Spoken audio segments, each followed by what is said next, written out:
अब देखो स्टूडेंट्स, हमारे पास थर्ड पार्ट, ठीक है, ये भी ईजीएस्ट है। देखो यहाँ पर हम इस वाले हमें, ठीक है, लीनियर इक्वेशंस में क्या करेंगे, इसमें हम देखो जो एक्स वाली टर्म्स है उनको एक साइड रख लेंगे, जो नंबर वाली टर्म्स है उनको एक साइड रख लेंगे। कहने का मतलब एक्स वाली टर्म्स को हम लेफ़्ट साइड रख लेते हैं एंड जो नंबर वाली टर्म्स है, जो कांस्टेंट्स हैं, उनको हम राइट साइड रख लेते हैं। देखो सॉल्यूशन करते हैं तो आपको पता लगेगा। यहाँ पर 8x है, ठीक है, तो अब ये 6x इज इक्वल टू के राइट हैंड साइड पे है, तो इसको मैं इधर लेकर आ सकती हूँ, ठीक है, तो ये माइनस का 6x बन जाएगा, ठीक है। अब यहाँ पर क्या था मेरे पास, -5, ठीक है, -5 बचा था। यहाँ पे मैं क्या कर सकती हूँ, ये इस +5 को मैं राइट हैंड साइड ले जाती हूँ, तो यहाँ पर भी ये -5 बन जाएगा। अब 8 - 6 कितना होता है, 2x, यहाँ पे माइनस माइनस प्लस, ठीक है, तो ये 10 आ गया यहाँ पर हमारे पास, ठीक है। तो x की वैल्यू कितनी आएगी, -10, अब 2 था, 2 नीचे जाके डिवाइड हो जाएगा, ठीक है, x की वैल्यू -5 आएगी, ठीक है। इसका एक और मेथड बताऊंगी, पहले आप ऐसे देख लो। अब लेफ्ट हैंड साइड सॉल्व करते हैं। लेफ्ट हैंड साइड की वैल्यू है 8x + 5, ठीक है। अब इसको x की वैल्यू -5 है, यहाँ पे पुट की 8, x की वैल्यू -5 + 5, क्या आया अब यहाँ पर, 8 × 5 = 40, यहाँ पे प्लस माइनस माइनस +5, तो आंसर इसका -35 आ गया।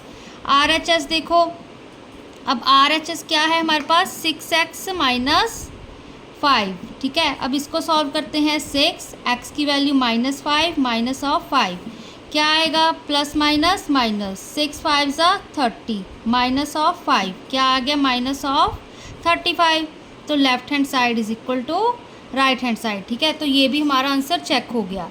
अगर यहाँ पर देखो ये चीज़ आपको समझ नहीं आ रही है, जैसे हमने, ठीक है, इसमें किया था, ठीक है, कि हम यहाँ पर मल्टीप्लाई कर रहे हैं या दोनों तरफ ऐड सब्ट्रैक्ट कर रहे हैं, ठीक है, हमने फर्स्ट में यही क्वेश्चंस किए थे ना, ये इस टाइप वाले। तो देखो यहाँ पर हम एक और तरीके से कर सकते हैं, मैं बताती हूँ। देखो मैंने यहाँ पे लाइन खींची एक। अब क्या था स्टेटमेंट हमारे पास, 8x + 5 is equal to 6x - 5, ठीक है, ये चीज़ थी हमारे पास।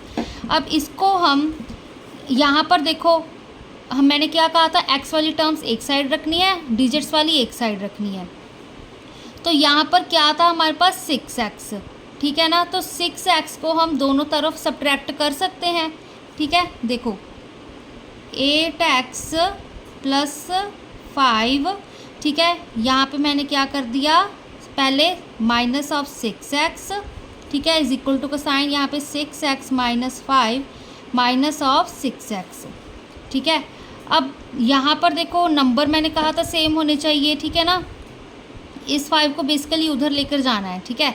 तो दैट मीन्स यहाँ पर क्या आएगा हमारे पास, -5, ठीक है, 5 को दोनों तरफ सब्ट्रैक्ट कर सकते हैं, यहाँ भी सब्ट्रैक्ट कर दिया एंड यहाँ भी सब्ट्रैक्ट कर दिया, ठीक है। अब अगर हम सॉल्व करेंगे, यहाँ पर देखो ये 5 के साथ ये 5 कैंसिल हो गया, ये 6x के साथ ये 6 कैंसिल हो गया, तो फिर से हमारे पास 8x - 6x is equal to -5 of -5। मैंने क्या किया, पहले तो क्योंकि हमने x वाली टर्म्स इधर रखनी थी, ठीक है ना, तो 6x को मैंने, यहाँ पे प्लस का साइन था ना, इसलिए subtract 6x from both sides, ठीक है। अब यहाँ पर तो -5 था ही हमारे पास, ठीक है ना। अब यहाँ पर हमारे पास 5 नहीं होना चाहिए था, ठीक है, क्योंकि यहाँ पर अकेली हमने x वाली टर्म्स रखनी है, तो इस 5 को हमने एलिमिनेट करना था, तो यहाँ पे प्लस का साइन था, तो फिर से मैंने क्या कर दिया, सब्ट्रैक्ट 5 फ्रॉम बोथ साइड्स, ठीक है। तो यही चीज़ हुई है जब सब्ट्रैक्ट 6 किया फ्रॉम बोथ साइड्स। यहाँ पे -6 सारी पहले ये लिख दी, फिर -6 लिख दिया, सारी पहले ये लिखी, फिर -6 लिख दिया, फिर यहाँ पे लिखा मैंने सब्ट्रैक्ट 5 फ्रॉम बोथ साइड्स, क्योंकि यहाँ के प्लस का 5 था, ठीक है, यहाँ भी फिर मैंने सब्ट्रैक्ट कर दिया -5, यहाँ भी कर दिया, तो ये चीज़ आ गई। अदरवाइज़ उससे अच्छा है कि आप यही इस चीज़ का ही ध्यान रखो, ठीक है ना, कि इक्वल टू के दूसरी साइड कोई भी चीज़ जाती है प्लस माइनस में, तो उसका साइन चेंज हो जाता है, ठीक है। अब 8x, ठीक है, यहाँ पर था, तो 6x को लेफ्ट हैंड साइड लेके जाना प्लस 6x को, तो वो माइनस का बन गया।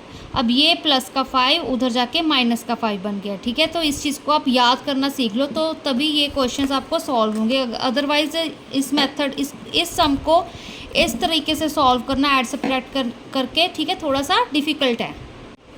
अब फोर्थ पार्ट देखिए स्टूडेंट, सिमिलर ऐसे ही है। ठीक है, अब देखो यहाँ पर सॉल्यूशन क्या है इसका, यहाँ पे 3x है, यहाँ पे माइनस का x है। ठीक है, अब x वाली टर्म्स को पहले इकट्ठा कर लेते हैं। पहले मैंने 3x लिखा, अब राइट हैंड साइड पे है इक्वल टू के इधर की साइड क्या है, माइनस ऑफ x है, इसको हम लेफ़्ट साइड लेकर आएंगे तो वो प्लस का x बन जाएगा।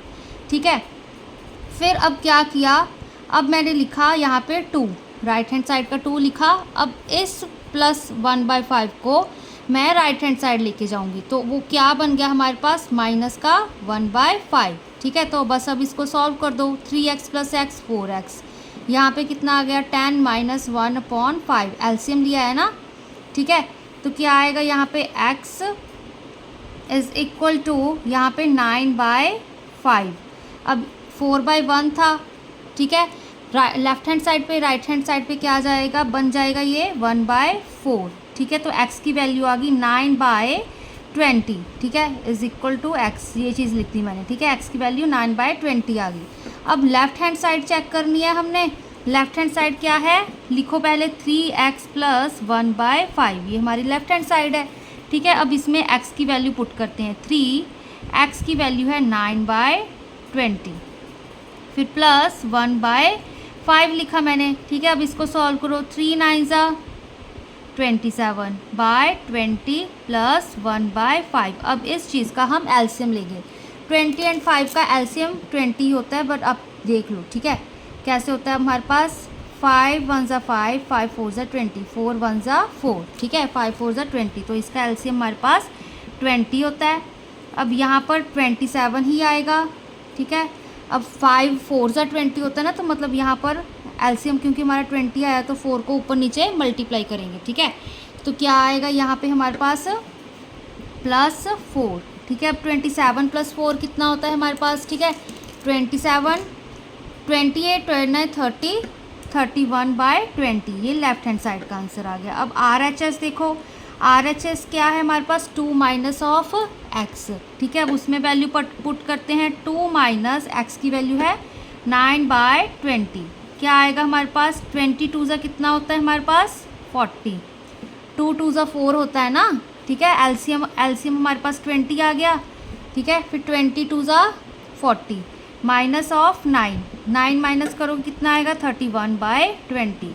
तो left hand side is equal to right hand side. ठीक है, तो फिर से आप वही चीज़ लिख सकते हो, x is equal to 9/20 is the solution of given equation. ठीक है ना, तो आप ये चीज़ लिख सकते हो। अब इसका हम 5th पार्ट करते हैं। ठीक है, 5th पार्ट देखो, इसका सॉल्यूशन क्या आएगा। अब हमारे पास यहाँ पे 9z लिखा, ठीक है, यहाँ पे 11z प्लस का था तो इसको लेफ़्ट साइड ले आए तो वो माइनस का 11z बन गया। अब इक्वल टू का साइन डाला, ये 27 एज इट इज़ लिखा। अब यहाँ पर -13 था तो ये माइनस का 13 राइट हैंड साइड जाके प्लस का 13 बन गया। ठीक है, अब 9 - 11 कितने होते हैं। ठीक है, -2 z एज इट इज़। यहाँ पे 27 + 13 27 28 29 30। ठीक है, 30 + 10 हमारे पास 40। अब z की वैल्यू क्या आएगी हमारे पास, 40, यहाँ पे -2 था ना, मल्टीप्लाई 1/-2 2 2 2 = 4। ठीक है, तो हमारे पास z की वैल्यू -20 आ जाएगी। ठीक है, -20 आएगी ना, 2 2 = 4 होता है हमारे पास, 2 20 = 40 होता है। ठीक है, तो अब लेफ्ट हैंड साइड देखो, लेफ्ट हैंड साइड है हमारे पास 9z - 13।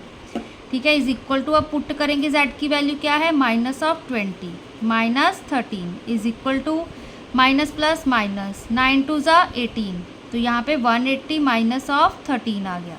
ठीक है, तो क्या आई हमारे पास LHS की वैल्यू, -180 - 13, तो दोनों ऐड हो जाएंगे। 80 + 10 हमारे पास 193 बन जाएगा ये हमारे पास, ठीक है ना। तो क्या आएगा -193। अब RHS चेक करते हैं। हमारे पास RHS क्या दिया हुआ था 11Z + 27, ठीक है। अब 11Z की वैल्यू -20 + 27, ठीक है। क्या आएगी अब 20 × 11 करो। चलो यहाँ पे करके देख लेते हैं, ठीक है। 11 × 20 0 0 0 0, 2 1 = 2, 2 1 = 2, ठीक है। क्या आएगा 220, ठीक है। हमारे पास क्या आएगा 220। यहाँ पे क्या आ गया -220 + 27, ठीक है। अब 27 को हम सब्ट्रैक्ट करेंगे क्योंकि ये माइनस का है, ठीक है। 10 में से 7 गए 3, अब यहाँ पर 11 बन गया हमारे पास, ठीक है ना। 11 में से 2 गए कितने होते हैं हमारे पास 9, यहाँ पे कितना आ गया 1 = -193। तो left hand side = right hand side. तो एंड में आप लिख दीजिए z = -20 is the solution of given equation, ठीक है। तो ये इसका आंसर आ गया।